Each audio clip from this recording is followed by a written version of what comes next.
If we're looking at the mass table here, so we've got carbon, atomic number of 6, mass number of 12, therefore atomic number is always the same as number of protons, we must have 6. If the mass is 12, we must also have 6 neutrons, 6 plus 6 is 12. And the electron arrangement is going to be 2 in the first shell, 4 in the second. That will give us the total of 6 electrons. Potassium.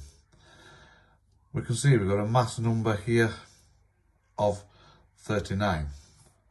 We can look up potassium and see it's got an atomic number of 19. Therefore, we must have 19 protons.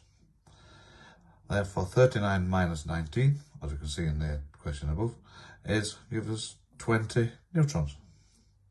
We can see the electron arrangement here, 2, 8, 8, 1. So we still have the 1 in the outer shell. We come to the last one here.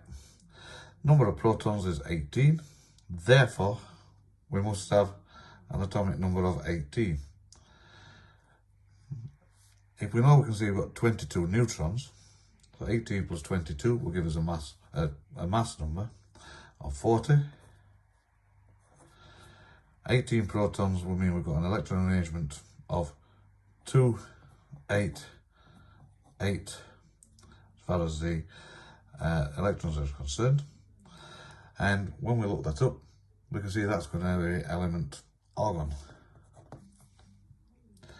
Well, name the elements with the following electron arrangements. There is a page in the data book which has got these on. So we should be able to go right. 281, that's going to be sodium.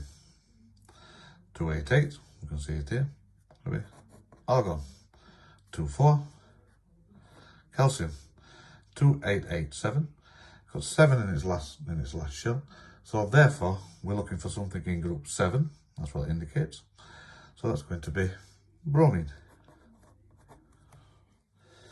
Looking from the list above, name the elements that are members of the alkali metals. Again, we're looking for anything that finishes with a 1. So that's going to be sodium. Halogens. Halogens is group 7, so we're looking for anything that finishes with a 7. Going to be bromine. Noble gases will always finish either 2 for the first one, helium, or with an 8. So in this case, it's going to be argon. It's asking us to question 9, write nuclide notation for the following atoms. An oxygen atom with 10 neutrons. So we're going to have oxygen. You'd look up oxygen and see it's element number 8. If it's got 10 neutrons, it means we're going to have an atomic mass of 18. An atom with an atomic number of 6 and 7 neutrons. So we're going to have an atomic number of 6. If you've got an atomic number of 6, we can look that up. It's got to be carbon. 7 neutrons will be 6 plus 7, will give us a mass of 13.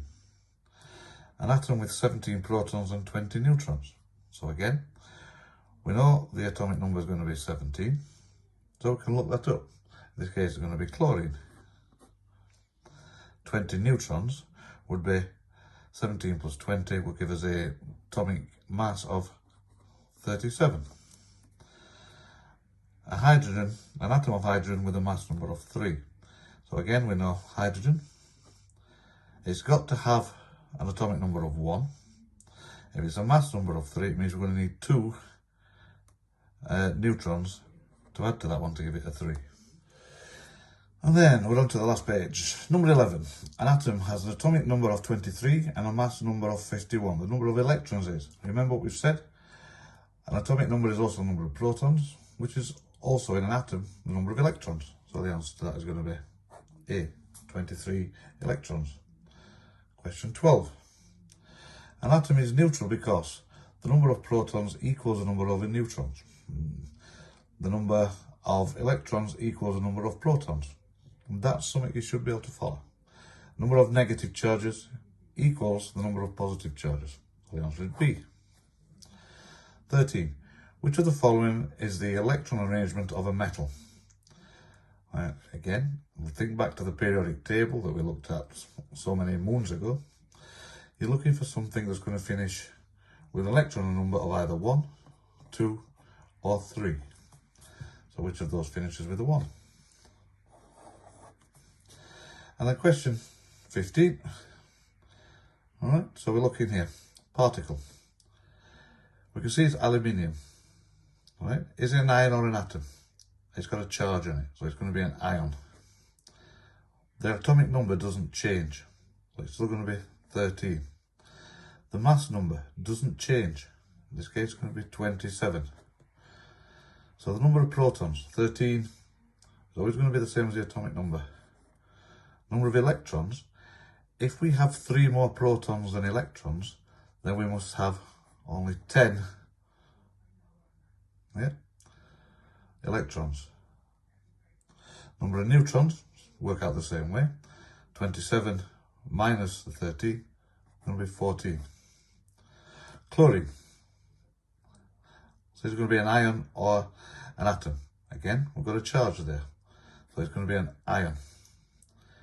The atomic number doesn't change. It's given to us. The mass number doesn't change. It's given to us. Number of protons, always the same as the atomic number. Number of electrons. We have an extra negative charge, so therefore we must have 18 electrons. Right. Number of neutrons will be 35 minus 17, so it's going to be 18. Magnesium. There's no charge, so therefore this is going to be an atom. We can see the atomic number is 12. The mass number is 24. Atomic number is always the same as the number of protons, so that's also going to be 12. Number of electrons, no charge, so they've got to equal each other, number 12. And there must be 24 minus 12 to give us 12 neutrons. Oxygen. We can see there's a charge on it, 2 minus, so that's going to be an ion. The atomic number, same as the bottom there, 8. The mass number, you can see at the top, 18. Number of protons, same as the atomic number, 8. Number of electrons, if we have a 2 negative charge, that means we have 2 extra negatives, 2 extra electrons, and we have protons. It's going to be 10. Number of neutrons, 18 minus 8, it's going to be 10. And the last one, calcium. Again, there's a 2 positive charge, so it's going to be an ion. The atomic number given to us, 20. The mass number given to us, 40. Number of protons always is the same as the atomic number, 20. Number of electrons, if it's uncharged, it will be the same, but this one's got 2 extra protons, 2 extra positive charges, so therefore must only have 18 electrons.